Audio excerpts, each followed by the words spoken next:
Écoutez, qu'est-ce que je peux vous dire de plus que ce que j'ai dit tout à l'heure, c'est que ce qui se passe aujourd'hui avec le piratage risque de nous faire assister à un véritable génocide de tous les auteurs, car aujourd'hui, non seulement les œuvres sont piratées, mais en plus elles sont transformées, modifiées.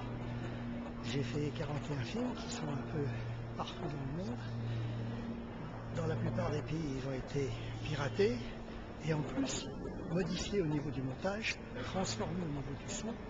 Donc on assiste aujourd'hui à une véritable humiliation pour tous les artistes.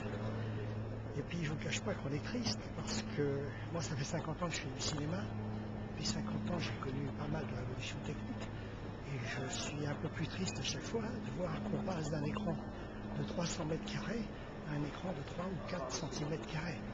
Donc que mes œuvres et que mes films soient vus dans un avion, c'est formidable, mais c'est quand même moins intéressant que sur un grand écran.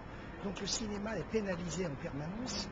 Quand je dis le cinéma, je pense au grand écran, à la salle, mais au-delà de tout ça, c'est merveilleux de savoir qu'on va apparaître un jour vu quand on veut, alors qu'on veut et à l'endroit où nous sommes, mais encore à la condition justement que les hommes ne soient pas dénaturés. Donc c'est pour ça que je suis très partagé ce matin entre ces inventions technologiques merveilleuses qui vont permettre une diffusion fantastique et la déformation des œuvres qui vont être vues.